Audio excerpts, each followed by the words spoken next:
I did not think that my MAGA hat would spark a public confrontation when I walked into the upscale restaurant, but what happened next not only shocked the manager but also became the talk of the entire city. The afternoon sunlight poured over the streets of Los Angeles, reflecting off the glass windows of high-end boutiques, creating a scene both dazzling and serene. I walked slowly along the sidewalk, savoring the gentle breeze. Today was an especially calm day, one of those rare occasions where I could take time for myself away from the noise of the world around me. Barron Trump, in my late teens, was still not entirely accustomed to the attention that my last name brought. Growing up in a family constantly in the public eye, I understood that every action of mine could be scrutinized. But I had also learned to remain calm and focus on what truly mattered. Today, I simply wanted to have a quiet lunch without dwelling too much on things beyond my control. I decided to stop by La Terrace, a renowned restaurant known for its sophistication and exclusivity. This was not my first time here, and I had always enjoyed the tranquility the place offered. It was a space where people came to enjoy their meals, savor the moment rather than engage in heated political discussions. At least that was what I had thought. As I stepped through the large glass doors, I could immediately sense the distinctive atmosphere of La Terrace, the aroma of fine wine blending with the scent of freshly baked bread, the soft clinking of silverware against porcelain plates, and conversations kept just hushed enough to maintain privacy. I approached the reception desk, my bright red MAGA hat standing out against the elegant surroundings. The hostess, a woman in her mid-30s with a professional demeanor, greeted me with a polite smile.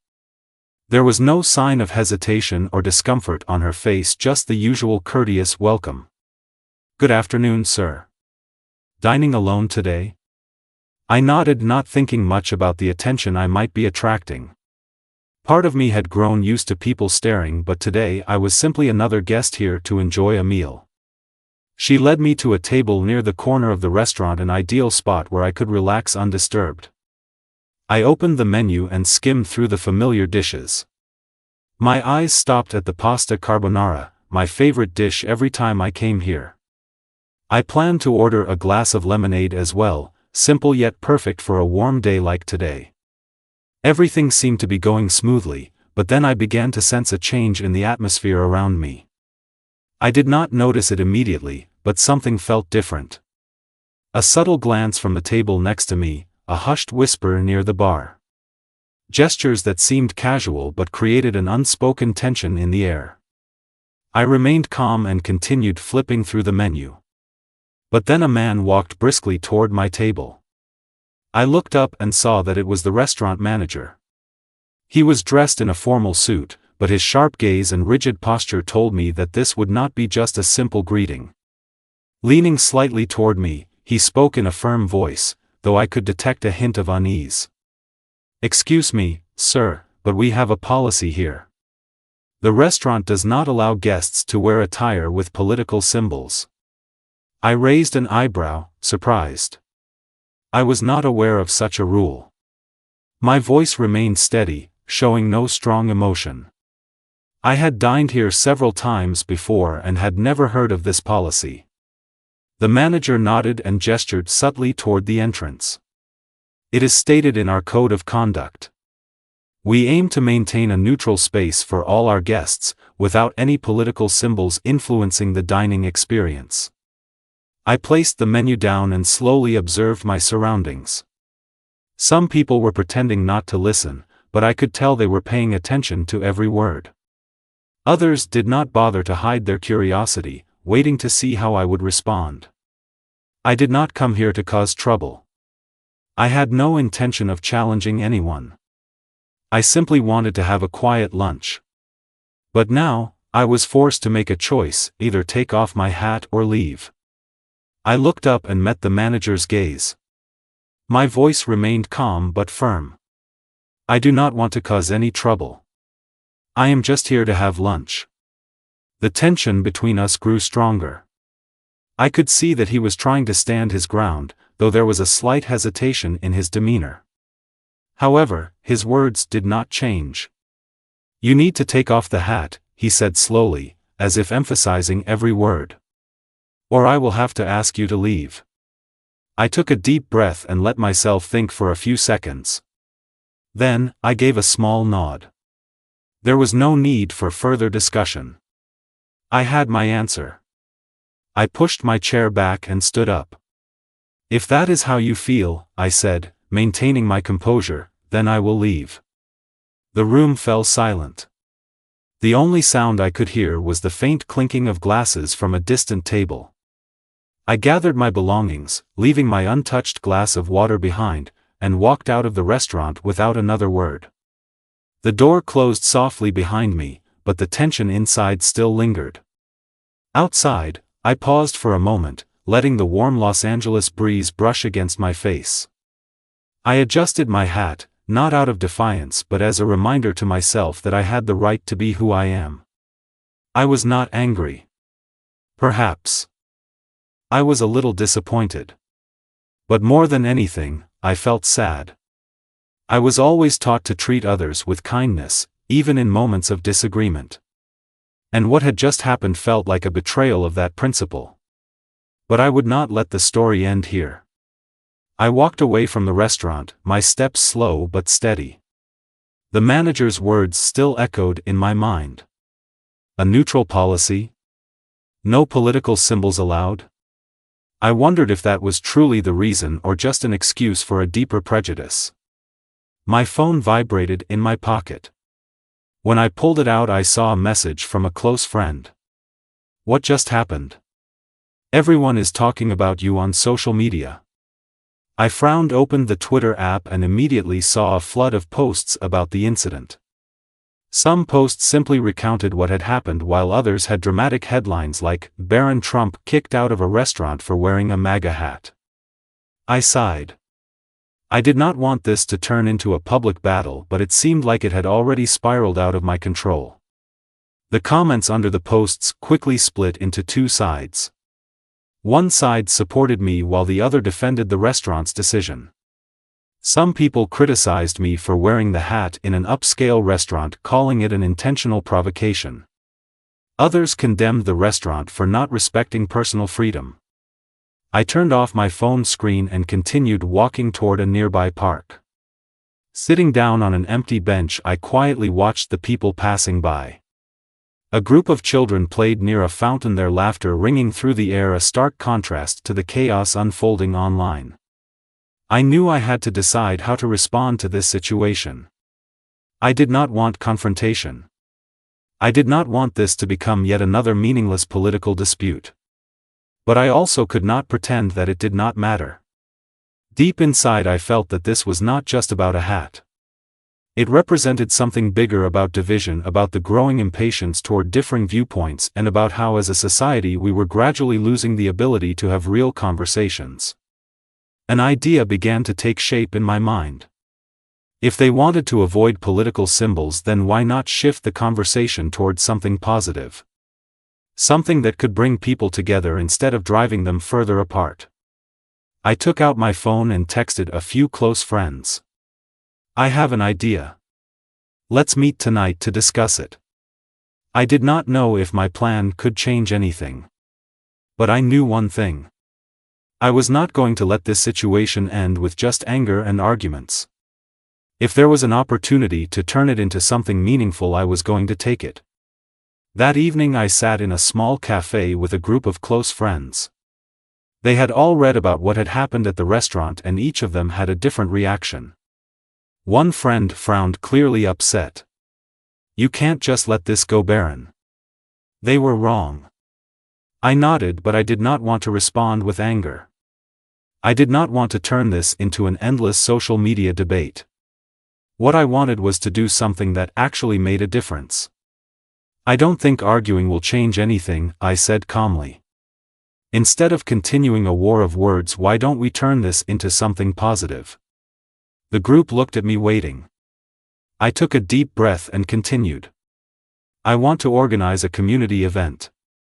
I said. A gathering, a space where people can talk, get to know one another without being bound by prejudice or politics. A friend raised an eyebrow. Where do you plan to hold it? I smiled slightly, my eyes filled with determination. Right in front of that restaurant. The space around us suddenly fell silent. I could see them trying to picture my plan. I had no intention of turning this into a protest or a demonstration. I wanted to create something different, a place where people could come talk, listen, and understand that we can coexist even with differing opinions. I will reach out to a few charities, find some speakers on dialogue and unity. We will have music information booths about community support programs. Instead of protesting, we will create value. A friend patted my shoulder, their eyes full of admiration. If anyone can do this, it is you. I smiled, feeling a little lighter inside. This was not just about me or that restaurant. This was about something bigger, about how our society is becoming more divided and how we can build bridges instead of walls. That very night we divided the tasks. One person was in charge of contacting organizations, another found the location and permits, while others reached out to volunteer groups. While the city was still debating what had happened that afternoon, my friends and I had already started working on something truly meaningful. I was not sure where this would lead, but I knew one thing. If we could create a space where people truly listened to one another, that would be a victory not just for me but for everyone. The next morning I woke up to a flood of messages and notifications. The incident at the restaurant had spread more than I had expected.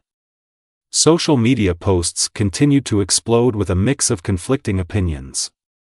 Some people supported me, saying that it was unfair to expel a customer just for wearing a hat. Others defended the restaurant, claiming they had the right to set their own policies. I was not surprised, but what mattered more to me was the effect it was having. We live in a world where differences in opinion can easily turn into conflict. But I wanted to take things in a different direction. I opened my laptop and began planning the event in more detail. The location was unquestionable, right in front of LA Terrace. But to make this happen, we needed a permit from the city to contact participating organizations, and most importantly, to ensure that the event remained peaceful rather than turning into a disruptive protest. I called a friend who had experience in event planning. Can we get permission to hold this event in the public space near the restaurant? I asked. He thought for a moment before replying. It is possible, but it will take time. You will need a solid reason to get approval, and the city might not want to be involved in something controversial. I understood. I could not let this event be mistaken for a protest. It had to be a space for dialogue and connection. We divided the tasks. One person was responsible for obtaining the permit, while another group reached out to charities and speakers. I wanted participants who could deliver a message of unity and understanding rather than those who would only stir further division. In the meantime, I received a call from a few reporters wanting to interview me about what had happened the day before. I knew that speaking to the media could help clarify my intentions, but I did not want to be dragged into a meaningless debate. I decided to focus only on the upcoming event rather than argue about the restaurant. I do not want this to become a battle over politics or personal rights, I told a reporter. I just want to create a space where people can talk, get to know each other, and realize that we do not have to fear someone just because they have a different opinion. The interview was published quickly, and the public response surprised me. Many people showed interest in the event, even some who had previously criticized me. Local organizations also started reaching out, expressing their willingness to participate. Still, not everyone was supportive. Some conservatives thought I was being too lenient and that I should fight back more aggressively instead of seeking understanding. But I did not let that shake my determination. I knew that real change did not come from shouting at each other but from genuine conversations. There was still a lot of work to do, but for the first time since the incident at the restaurant, I felt like I was on the right path. With just a few days left before the event, everything was gradually falling into place. We had successfully obtained the necessary permit, though it took more time and effort than expected. The local authorities were initially concerned that the event might turn into a political demonstration, but after we clearly explained our goal of reconciliation and dialogue, they approved it with certain conditions regarding security and crowd management. My friends and I worked tirelessly day and night. Some reached out to charities while others tried to connect with community dialogue groups. I wanted an event where everyone, regardless of their political or social views, would feel welcomed. I wanted it to be a space for listening and understanding. One of the most important aspects of the event was the speakers. I wanted people who would not only talk about division but also offer real solutions. A communications professor agreed to participate along with a local pastor who had spent years working to build unity in the community. A few young entrepreneurs also agreed to share their experiences on working together despite differing perspectives. I also contacted some local artists to add an element of entertainment to the event. An acoustic band would provide soft music and a street artist would create a mural on site with the theme of unity. I wanted the event to be more than just a dry discussion. I wanted it to have life and positive energy. However, not everyone was supportive. Some people online continued to criticize me, claiming that I was trying to appease instead of standing up for myself. Others argued that the restaurant did not deserve this opportunity. But I remained steadfast in my decision. This was not about who was right or wrong. This was about how we could move forward. The night before the event, I sat alone in my room looking at the notes and plans spread across my desk. I knew that regardless of whether the event went exactly as I hoped or not, I was doing the right thing. I could not control how others reacted, but I could control how I chose to act. Tomorrow would be an important day. I closed my eyes and took a deep breath. I was ready. That morning I woke up with a strange feeling. Part of me was excited that everything we had prepared for was finally coming to life. But another part of me could not shake the nerves. Even though we had done everything possible to ensure the event would go smoothly, there were still things beyond my control. When I arrived at the venue, volunteers were already setting up the stage, arranging chairs and preparing the areas for charity organizations. The atmosphere was lively and full of energy. Small flags with the slogan, "Dialogue instead of Division," were hung along both sides of the street. A street artist had begun sketching the Unity mural on a blank wall nearby. People started to arrive. Some came out of curiosity while others genuinely wanted to understand the story behind the event. I recognized many familiar faces. Friend supporters who had stood by me from the beginning, and even a few people I never expected to see. I also noticed some individuals from LA Terrace. They did not say anything. They just stood at a distance and watched. The first talk began with a communications professor who emphasized the importance of listening. We may not always agree with each other, but what matters is that we can sit down and understand one another, he said. Next, a local pastor shared his story about how he helped build reconciliation in his community after deep disagreements. I stepped onto the stage with a slight sense of nervousness, but as I looked down at the audience, I felt more at ease. I am not here to talk about who is right or wrong, I began. I am here because I believe we can do better. I believe that instead of focusing on what divides us, we can focus on what connects us. Applause echoed through the crowd. I continued speaking about how this situation had taught me patience, about facing challenges without creating further conflict. Today, I hope this is not just an event but the beginning of something bigger, a step toward learning how to have real conversations with each other. At that moment, I noticed a man stepping out from the crowd and walking toward me. It was the manager of LA Terrace. The audience fell silent, waiting to see what would happen. He took the microphone, cleared his throat, and said, "I have thought a lot about what happened. And I want to say that I was wrong. I made a rushed decision without fully considering its meaning. I apologize." For a few seconds, the entire space felt frozen. Then, a round of applause erupted. I shook his hand, feeling lighter than ever. This was not just my victory. This was a victory for dialogue and understanding. And I knew that this was only the beginning of something much greater. After the event, I took time to read through the articles, comments, and public reactions. My story had spread beyond just the city and caught the attention of national media. Major news outlets began covering the event, with some praising it as a significant step toward encouraging dialogue, while others remained skeptical, dismissing it as a public relations move. No matter what, I knew that what we had accomplished that day was not meaningless. I received hundreds of messages from strangers expressing gratitude because they saw a glimmer of hope in these reconciliation efforts. Some small business owners reached out with invitations to collaborate on future community dialogue events. Even the manager of LA Terrace sent an email thanking me, saying that the event had made him reconsider how he approached his customers and the community. However, not everyone agreed.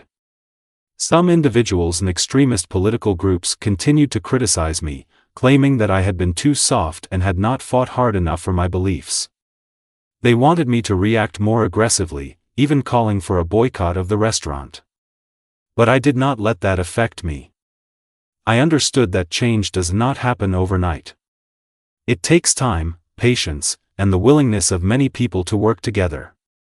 This event was just the first step. A few days later I received a special invitation from a prestigious university. They wanted me to participate in a seminar on freedom of speech and dialogue in modern society. I knew this was a great opportunity to continue promoting my message, not by standing on a stage and delivering powerful words but by listening, understanding, and helping people find common ground. This journey was far from over, but I felt that I was on the right path. And I was ready for the next steps. A few weeks after the event, I arrived at the university to take part in the seminar on free speech and dialogue in modern society. I had never imagined that my story would bring me to a stage like this. As I walked into the auditorium, curious eyes turned toward me. Some looked supportive while others appeared more reserved. This did not surprise me. In an era where differences in opinion can quickly lead to tension, the fact that I was standing here to talk about unity could itself be a controversial topic. The program moderator introduced me to the audience. As I stepped onto the stage, I could feel the silence of anticipation. I adjusted the microphone, took a deep breath, and began. I am not a politician. I am not a professional speaker. I am just a young person who went through an experience that made me realize we are forgetting how to listen to each other. I recounted the story of the incident at LA Terrace, how a simple hat could spark controversy and division. I was not there to defend or criticize anyone. I simply wanted to ask a question. Why are we so quick to distance ourselves from those who have different viewpoints? We do not have to agree on everything. But what matters is that we can exist in the same space without seeing each other as enemies. Think about that. When we sit down and truly listen to each other, we can find common ground instead of focusing on what divides us. I looked at the audience and saw some nodding in agreement. But there were also those with arms crossed, still unconvinced. I understood that. Beliefs do not change after just one speech. I ended with a simple message. Today I do not expect you to leave here in full agreement. I only hope that you will think about this. The world does not need more verbal battles.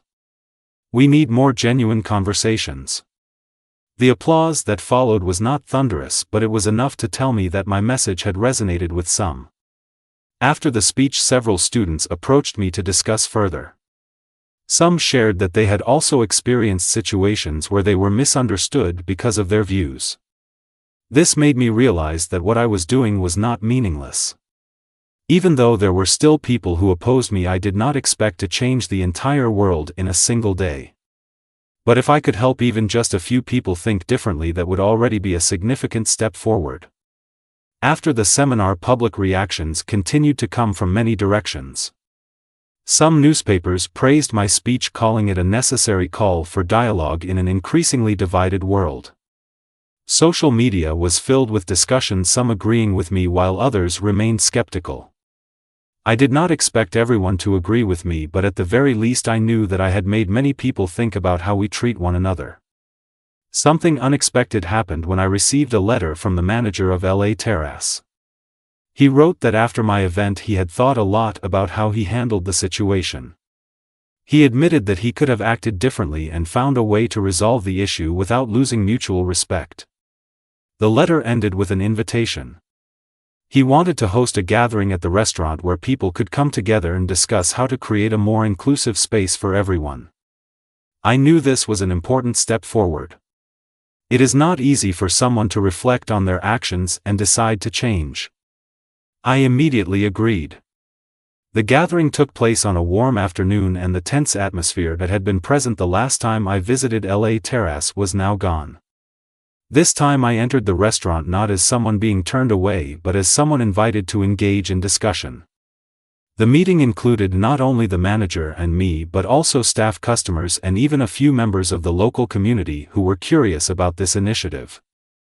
We talked about many things. About how symbols and personal beliefs can create significant differences in how people perceive each other. About the importance of respect even when we disagree. I did not expect everyone to walk away with the same perspective, but I hoped they would leave with a greater understanding of one another. When the gathering ended, the restaurant manager shook my hand with genuine sincerity. He said that the restaurant would adjust its policies not by banning political symbols but by emphasizing respect and harmony within the shared space. That was something I had never expected, but it proved that change is possible if we are willing to listen and engage in dialogue. I left LA Terrace with a sense of relief. I had not only witnessed a small change within a restaurant but had also come to understand a greater lesson. Change does not always come from protests or arguments. Sometimes it comes from calm and sincere conversations. After everything that had happened, I took time to reflect on this journey. A simple lunch turned into a public dispute, criticism turned into support, tension turned into dialogue, and in the end real change happened. I had never imagined that a hat could set off such a chain of events, but I learned an important lesson. How we respond to conflict determines whether we can find harmony. The event at LA Terrace was not just a personal experience but proof that change begins with conversation. What happened to me was not a world-changing story, but it opened a small door, a door to understanding between people with different perspectives. Looking ahead, I realized that my story could not end here. I had received invitations from organizations, schools, and community groups to continue sharing about dialogue and unity. I was not a leader or a professional speaker, but I knew that if I could contribute even in a small way to building a society where we listen to one another more, I would do it. I decided to launch an initiative to promote community dialogue, a space where people could come and share their stories without fear of judgment. I wanted to create an environment where individuals who had never met before could learn from one another. Looking back at this entire journey, I realized that the most important thing was not about who was right or wrong but about how much we could learn from each other. I knew that challenges lay ahead, but I also knew that every successful conversation, every person who changed their perspective even just a little, was a victory. I do not know what comes next. But I know that I am ready. And I hope that in moments of difficulty we can choose the path of dialogue instead of division. Because in the end, understanding is what will bring us closer together.